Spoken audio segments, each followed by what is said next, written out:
I'd like to welcome you to this year's symposium.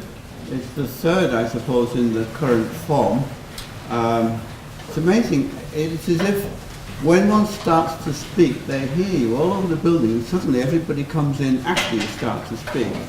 It's really a quite remarkable phenomenon.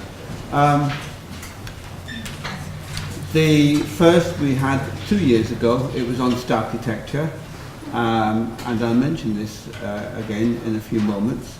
And then last year we had a symposium on film and architecture.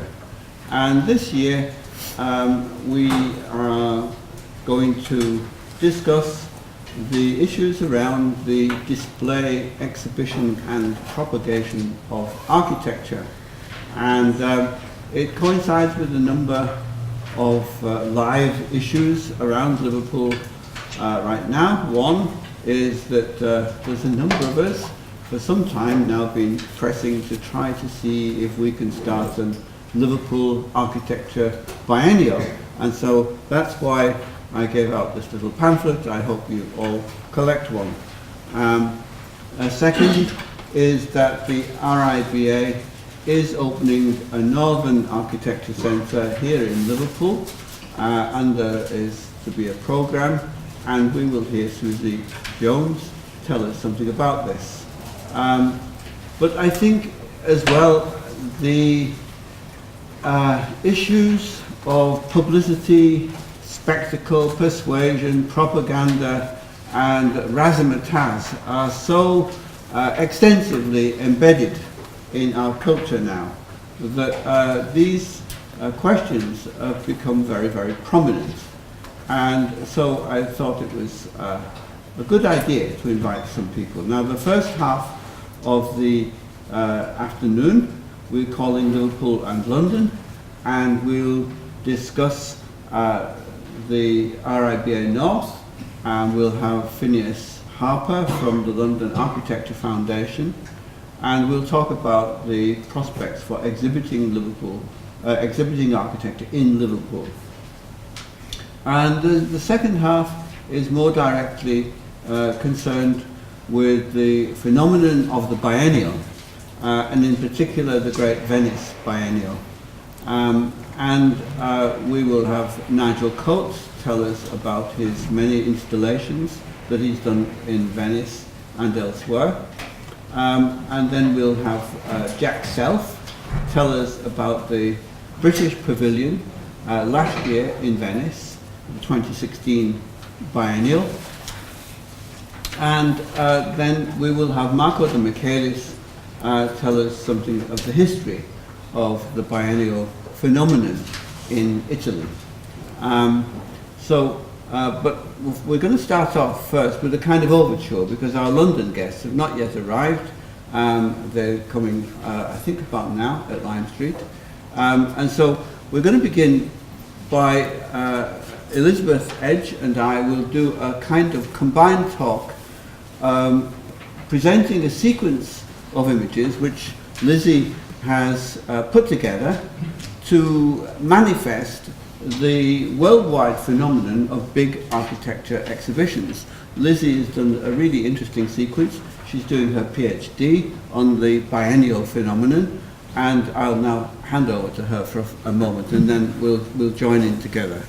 Okay, so as Brian said, I'm just going to put a few slides together showing variations of biennials and triennials across the world, and the type of exhibitions and events and installations that have been held in those events. So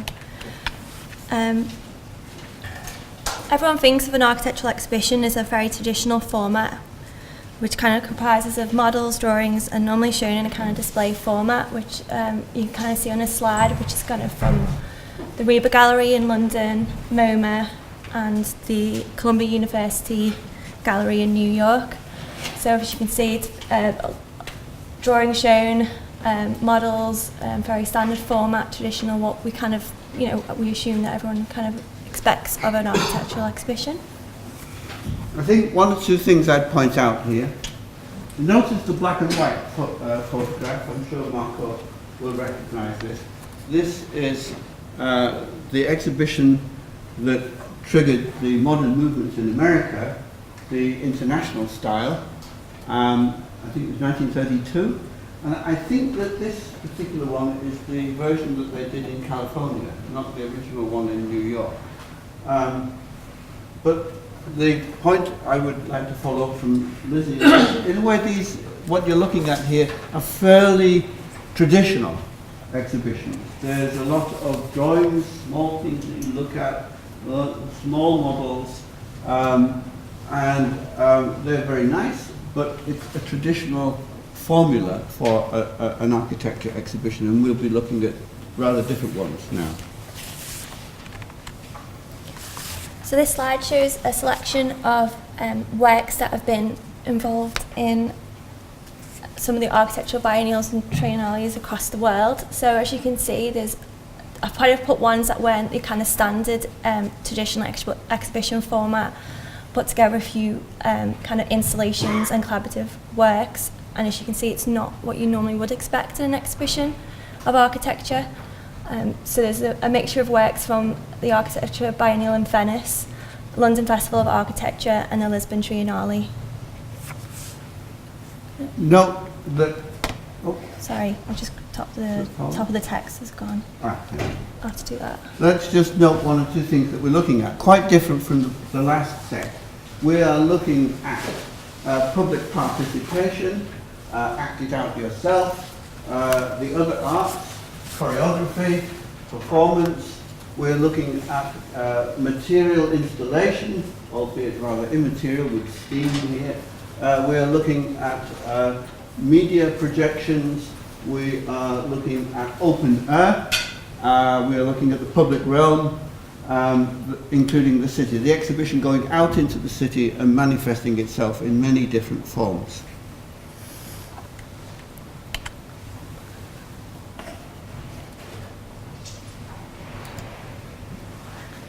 Okay, there's been a worldwide explosion of biennials and exhibitions significantly over the last 30 years.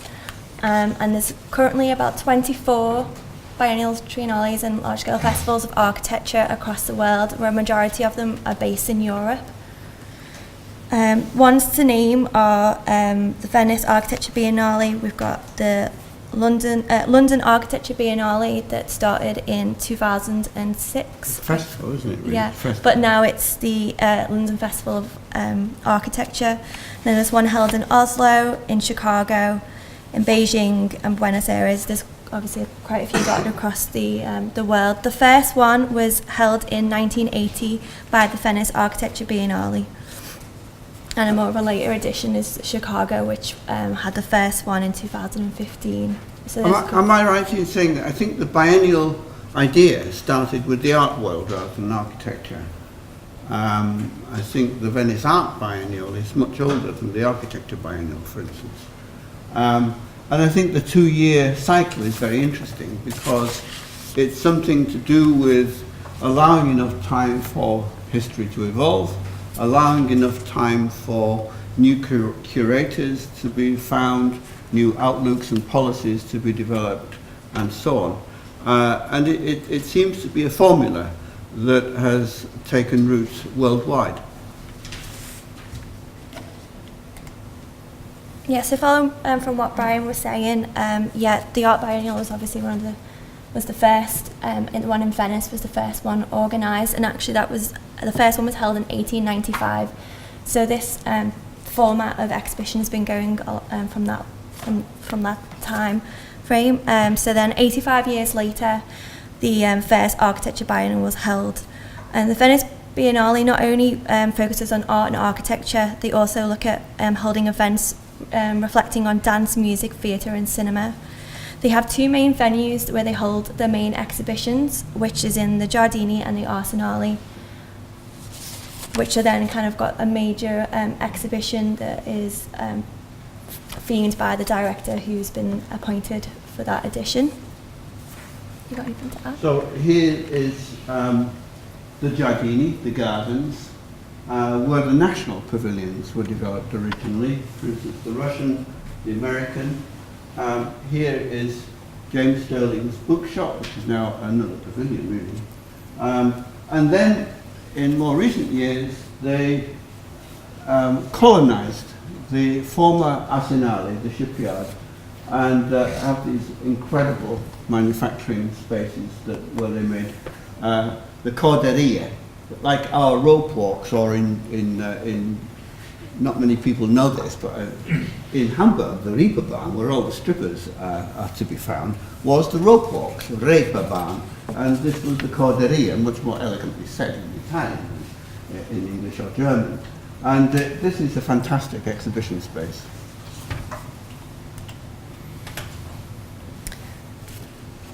The first architecture biennial in 1980 was directed by Paolo Portuguese, and it was titled Presence of the Past. And in the main exhibition space, they had 20 facades designed by a number of famous architects at the time, such as Frank Gehry, Rem Koolhaas, and Robert Venturi.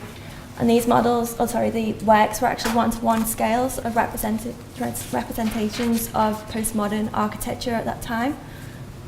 So it was quite a striking exhibition format. And in 1979, just a year before, it was kind of like a trial run of the biennial event, was the Teatro del Mondo, which was a floating theatre. So in the 18th century, Venice had very much characteristics of floating theatres. So this was designed by Aldo Rossi and was towed by a tugboat along into Venice. So I suppose these two are complementary. In a way, La Strada Novissima is bringing the city into the exhibition, and Teatro del Mondo is taking the exhibition out to the city. It's a temporary addition to the city.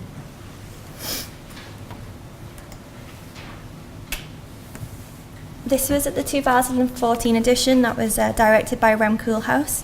The theme was fundamentals, and it was looking back at the historical development of architectural elements.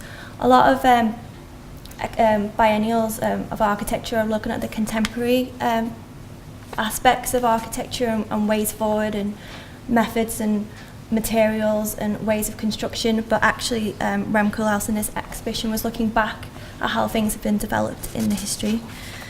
And then this is the picture on the left is from the Nordic Pavilion in the 2016 edition, and it was looking at traditional construction techniques from Swedish pine. So they created an amphitheatre, which was for critical debate, and also the exhibition works were piled up so you could take away the works with you. So it was just different variations of exhibition formats that have happened. I think these illustrate something I'd like to draw attention to about exhibition technique and the rhetoric of exhibition technique. The great linguist Roman Jakobson noted two special forms of rhetoric, which actually he relates to psychoanalytical disturbances. One is through metaphor and the other is through metonymy. In a metaphor you have a thing which is like something else. In a metonymy you use a fragment to represent a whole. Now here we have a metonymic exhibition. These are fragments of actual buildings which represent the whole. A staircase and so on. It was a typological experiment, I suppose, by Koolhaas, but it was in many cases exhibiting by using the form of metonymy.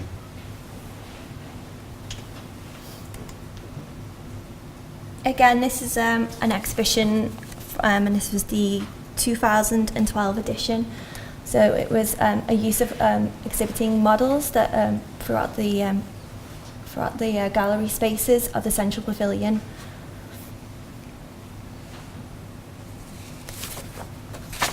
This is, I suppose, what I thought when I visited this was, well, in one sense, of course, these little models are the most traditional form of architectural exhibition.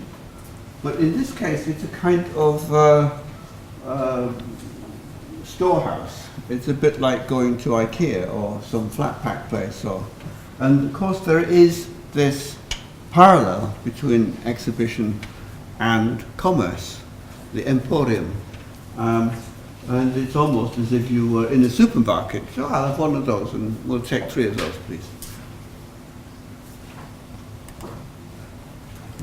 As well as the main exhibition that is themed and organised and curated by the director and his team, the national pavilions throughout the Giardini and the Arsenali spaces put together their own exhibition on the theme. So this was one from the 2012 edition of the biennial, and it was the British Pavilion, so it was the British Council's exhibition. So this was looking at, it was called the Venice Takeaway, and they chose 10 architectural teams that went across the world, and they brought together the research from those places. So in the main space as you come in, this image on the left was all the research that was gathered by the architectural teams, and then they put together architectural prototypes from their research, which was then exhibited across the space. So this is an example of the exhibition as a research project, which I suppose Rem Koolhuis wanted to develop on a large scale during his biennial, where the exhibition is a kind of archive centre for things that material and ideas and information that's been drawn from all over the world. And so it then opens up in front of you. And you can then take away, just as in a takeaway cafe, the ideas that you want.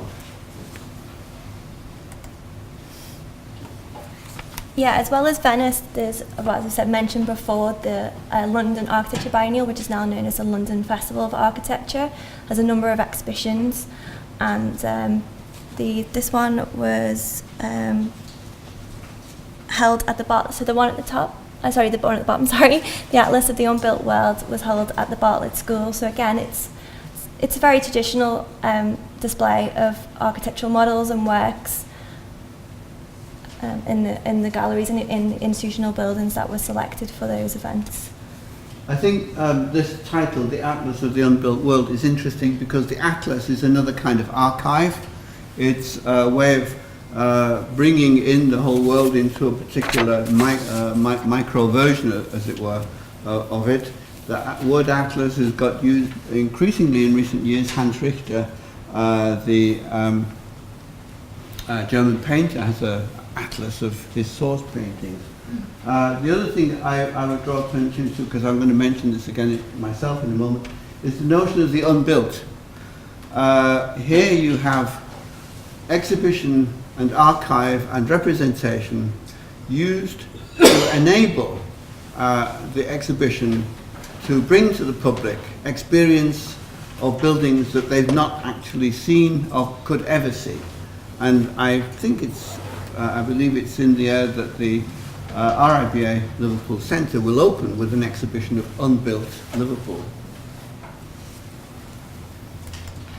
Again, another biennial that's kind of held similar kind of traditional exhibition formats with some kind of installation work put in, and this was at the Chicago and Oslo.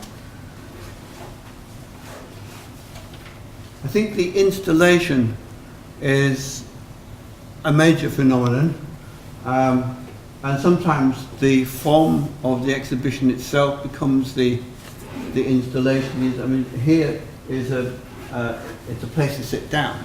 Several of the biennials I visited recently have places which are actually facilities, furniture for the exhibition, which are themselves exhibits.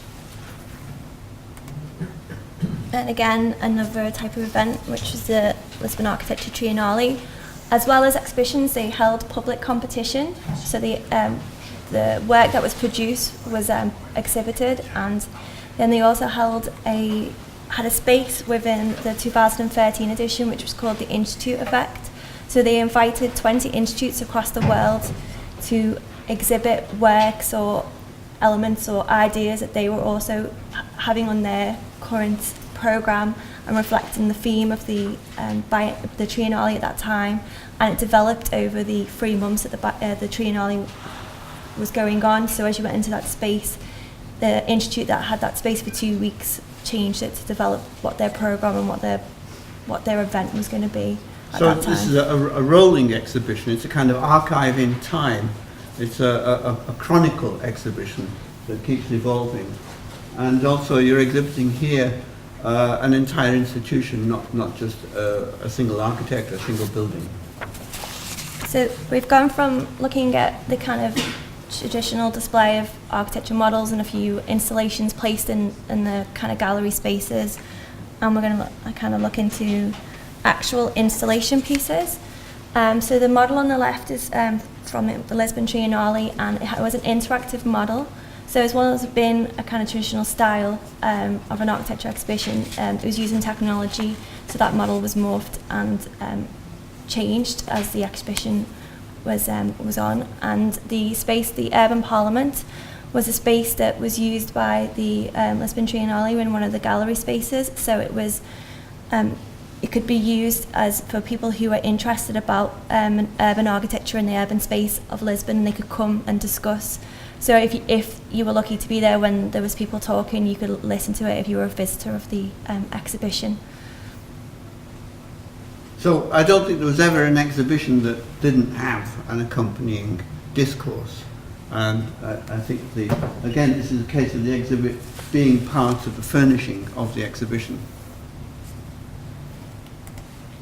This was from the Venice Biennale, the one last year. I quite like this. It was quite an interesting piece. So this was the first space that you walked in the main exhibition in the Arsenale. So the plasterboard, so the walls are made from the plasterboard, and the metal of the ceiling is actually all of the material that we used in the previous art biennial the year before. So it was looking at how the waste and how that could be reused, and it was followed through in the exhibitions. So it was kind of like the fundamentals that were passed through as you first come in, and it was quite an interesting space because they had tiny little videos that you can see just about that were showing how the actual biennial was put together. So there was conversations with the curators, how they were going to pick the works and the architects and people working on it. So which I've not really seen before when I've gone to visit these type of events. So it was interesting to actually engage with how that was put together. This was the opening hall, wasn't it? The first space you walked in. So it's a kind of rhetorical statement. It's a very it's become a kind of, I think, a practice at Venice, certainly, that the first hall that you enter in the Cordieri is a kind of manifesto installation of some kind. And I think it's a very clear example of how the art installation that's developed in sculpture since the 1960s has really become a very major format and medium for architectural manifestation. These are other installation pieces, not on the same edition in previous editions in 2014 and 2012, but it's installation pieces again in the Arsenale.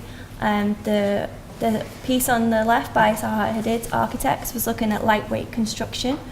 So that was a piece, so it's about an idea and about the processes of construction, and then it was put into an installation piece. And then the piece on the right by Norman Foster was a space which projected light of architects, planners, everyone who's critics, anyone who's involved in the kind of architecture scene. So they were two kind of unusual installations. I think that what attracted me in this one is that the whole thing consisted of light. So I think there's two opposing trends, you might say, in installation. One is towards a hypermaterialization, something you really bump into and you kind of maybe get a bit dirty when you touch it. And the other is dematerialization through projection, media, screens, and so on. This was a piece from the 2010 edition, and it was I actually went to see this, and it was a really good feel to the space. It was a really good piece that was it was between a Japanese studio called Tetsu Kondo and an environmental engineering firm Transolar. So they pumped air into the space at different temperatures, so it kind of created a cloud, like it was a fake cloud that they put in, and that you could ascend and descend on this ramp through and up above the cloud and come back down into the space. To me, this is a classic example of a metaphorical exhibition, because the cloud is material, but I think it's symbolizing implicitly an immaterial cloud when you say information is in the cloud. This is quite looking at the kind of interaction of an installation. You know, we've shown a few of the installations that are just in the space, but this is how you can actually interact with the installation that was put in. And again, I've just put a few slides of other examples of installations where you actually become a bit more involved with them. So the one on the top is from an Irish pavilion in 2012, and it was the relationship between bodies. So the pieces move. It's obviously a bit like a seesaw effect.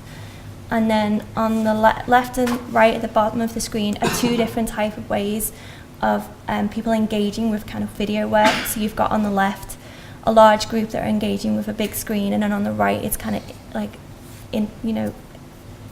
singular, like looking kind of viewing into the piece of work, like intimate.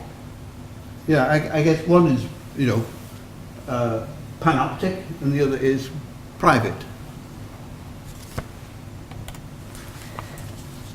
As well as installations where you obviously you can get involved and be part of it. There was some spaces this was in the 2012 edition and the 2016 edition, so this was the Mexican pavilion, I think it was, and the Australian pavilion, and actually they had a kind of nice environment to it, so you actually came into a space and it became a social space.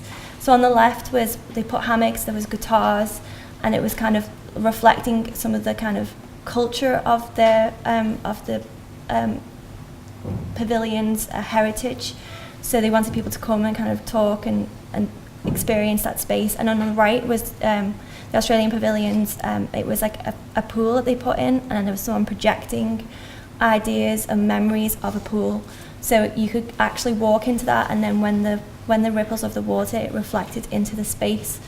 So again, it was about sensory for both of them, and about experience it and being part of the actual installation instead of just viewing it from a gallery space.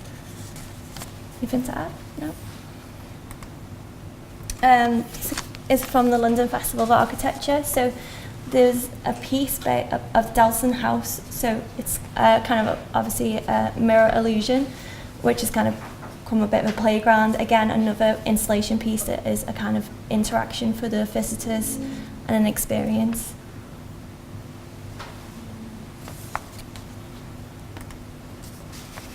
Again, we've obviously picked out on some light installations. So these are two works, one at the Lisbon Triennale and another one at the Venice Architecture Biennale. That was the same people who'd done the cloudscape that I mentioned earlier. It's the same engineering company that kind of projected holes through one of the Arsenale spaces to produce this kind of atmosphere. Okay. As well as obviously the variations of formats and installations and works that we've shown, there's obviously a lot of focus on technology. Obviously technology is changing and technology's influence in architecture and construction, but this was quite an interesting space. So you went in, and it's part of the Russian pavilion. So when you went into this main dome space, you were given an iPad before you went in, and you scanned one of the QR codes, and then it came up with the actual information of the building or part of the exhibition. So there wasn't actually any drawing work or actual models or installations in that space. You had to actually scan it to become that information.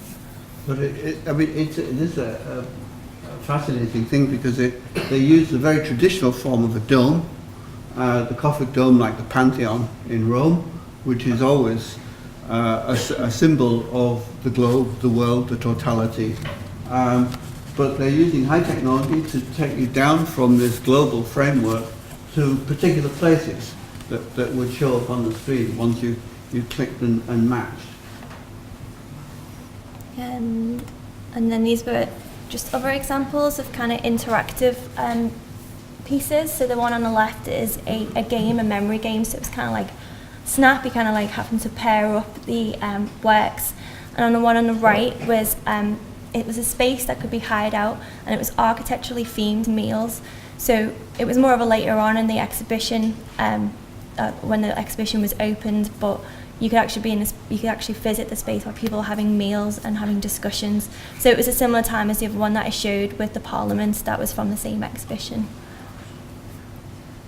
I think the interactive exhibition is clearly a kind of emerging thing. There was an item on the Today program this morning, the news, about Japanese games designers who are trying to morph and merge the game with things like the film and the novel, so that there's more and more entertainment forms and informational forms and interactive forms kind of somehow joining in the same formula.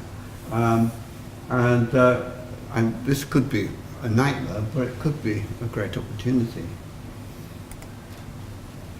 And these are examples of spaces in the city, public spaces that have been used. So the one on the top is a public space in Lisbon. It's quite a predominant public space. And a stage was created, it was put in, and it was, as the programme throughout the Triennale was obviously going on, they held events, they held talks, they held various opportunities for that stage to be used. And what happens when the more and more people that are on that stage, it kind of tilts and pivots, and it becomes, you kind of suspended. And then the piece below is a kind of community project. So there's obviously some of the biennials work with a organisation, an architect, and a space within the host city.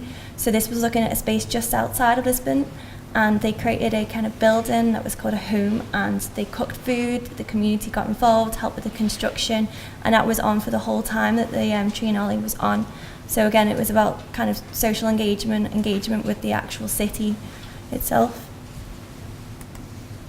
And following from that, there was another similar thing at the Festival of Architecture in London, but again, it was about looking at a space for communities to use, but it wasn't a space just out of the city, it was a space within the city in East London, and it was looking about regenerating areas. So again, it was working with an architectural firm, with the local community, about using that space for that time of the exhibition, the biennial is on.